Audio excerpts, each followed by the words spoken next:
Yo, what is up? My name is Rob and welcome back to another marvelous video. Ninja Gaiden is probably among the top 5 most legendary video games of all time. Its central figure, Ryu Hayabusa, makes appearances in numerous other games as well. Released in 1988, there were originally 2 versions. The original title was an arcade game, while the second one was a home console edition for the NES. The games had the same name, but were different in many ways, including their respective storylines.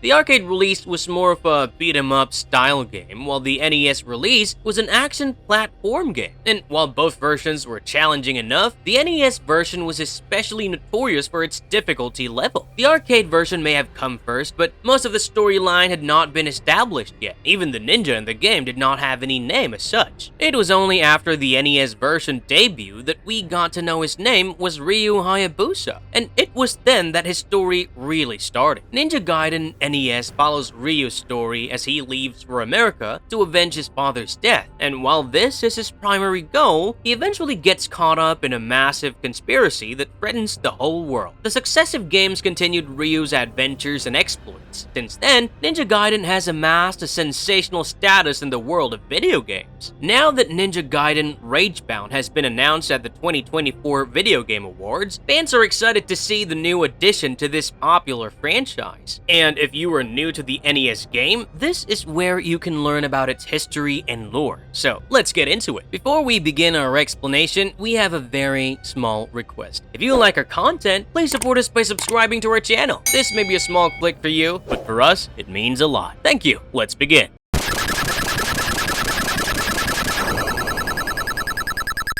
Original release: Ninja Gaiden 1988 and 1989. Ryu Hayabusa, the Dragon Ninja Clan, receives a letter from his father which says that the older man will be going to duel with an unknown warrior. Should he not return, Ryu is to travel to the United States of America to find a man named Walter Smith. As Ryu attempts to follow his father's wish, he travels to the country and is shot by a CIA agent named Irene Liu. He wakes up later since, only a tranquilizer was used on it. Irene gives him a weird statue of a beast and asks him to escape with it. He manages to do so and finally meets Walter Smith, who is an archaeologist. Walter informs him that Ryu's father, Ken, was alongside him during an archaeological expedition to South America, where they had discovered 2 demon statues that contained great power. These 2 items, combined with the body of a demon hidden away in a temple, had the ability to resurrect the demon and bring chaos to the world. The 2 men had decided to protect the statues, lest they fall into the wrong hands. A masked figure breaks into the room and, steals Ryu's statue, but he retrieves it. However, when he gets back, Walter is revealed to have been mortally wounded and his statue stolen. Ryu is then captured by a man named Foster, who is the director of the CIA. Foster says that they did not cause Walter's death, but are interested in the statues. This is because a man known as the Jakio has discovered the temple where the demon's body is hidden, and he wishes to use the statues to resurrect it and bring about Armageddon. Ryu is tasked with stopping this, and he's not really given a say in the matter. Ryu manages to get inside the temple and come face to face with Jakio, who has captured Irene. He manages to trick Ryu into handing over the statue and tries to use Irene as a human sacrifice. Ryu now has to battle numerous adversaries and make his way to Irene and Jakio to, stop the ritual. He meets a man in a strange helmet who reveals himself to be Maul, the one who had killed Ryu's father. Ryu manages to defeat him, but is then given shocking news. His father is not really dead, and Ryu will see him if he continues on his way, but he would be the last person Ryu would ever see. Undeterred, Ryu continues to move ahead and reaches the throne room of the temple, where he once again confronts Jakio, who says that he has used evil magic from the demon to transform Ken into a mindless beast known as the Masked Devil. Ryu is desperate to save his father and realizes that a device on the wall of the temple is controlling it. After destroying the device, Ken returns to being normal again, but Jakio sneaks up and tries to kill Ryu with an energy bolt. Ken places himself in front of Ryu and takes the full force of the shot, saving his son. Ryu cradles his dying father in his arms, but is forced to get back on the field since a solar eclipse occurs. This event would mean the merging of both statues and the consequent awakening of the demon. After a legendary battle, Ryu manages to subdue the demon, but the temple begins to collapse, so he gets out with Irene just in time. The temple crumbles to dust, and Irene receives communication from Foster to kill Ryu and retrieve the statues. Ryu overhears this and promises to secure vengeance against the man. The main villains in this game are the Malice 4, which are composed of the Barbarian, Bomberhead, Massacre, and Bloody Maw, and, Jackio and his servants. Kerberos is among the latter, and it's basically a guard dog of Jackio. Interestingly, its name appears to be a Japanese transliteration of Cerberus, the demonic dog from Greco-Roman mythology. Ryu also faces the masked devil, who was actually his own father in disguise. Finally, he faced Jackio and the demon.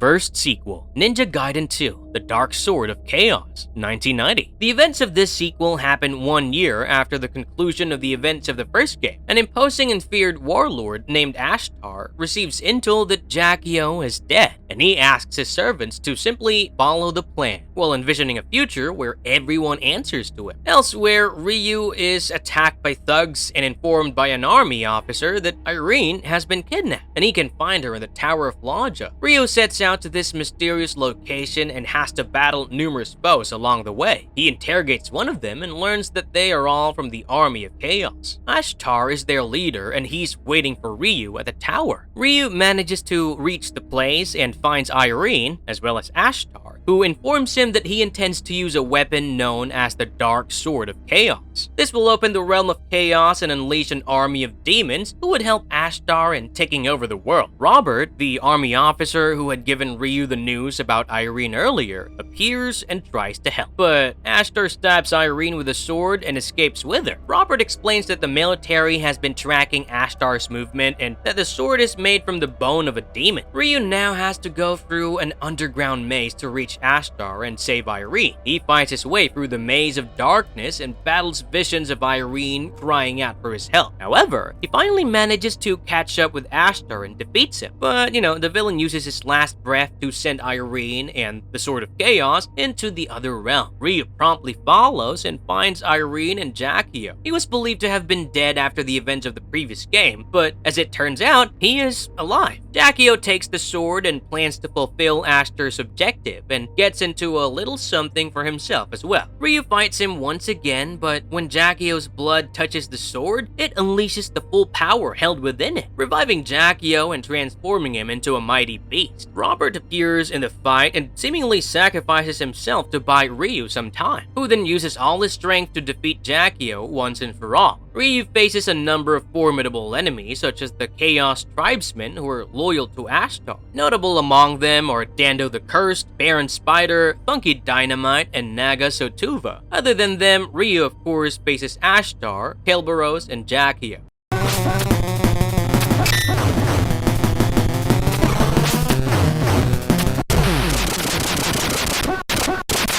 Final NES entry, Ninja Gaiden 3, The Ancient Ship of Doom, 1991. In this game, Ryu finds himself in a web of danger and deceit after being accused of killing his girlfriend and CIA agent Irene Liu. To clear his name, Ryu embarks on another perilous journey and travels to Irene's last known location, a laboratory at N3SH. He finds out that the whole facility is infested with bionoids and makes an unlikely ally in Clancy. Clancy asks him to investigate the Castle Rock Fortress. After this, Ryu comes face to face with a figure from the past, Foster. He claims to have no involvement in Irene's death and leaves Ryu to fight a clone, which is successful in subduing Ryu. As it turns out, this clone was also the one that had actually killed Irene when she had uncovered Foster's operation. While the clone does not kill Ryu, the ninja continues searching for answers despite the setback. He meets Clancy again and understands how Foster had created these bionoids, including the doppelganger clone of Ryu himself, with the energy that was released when Ryu had slain the demon. Ryu makes his way to Castle Rock Fortress and confronts the clone again, as well as Irene, who had somehow managed to survive.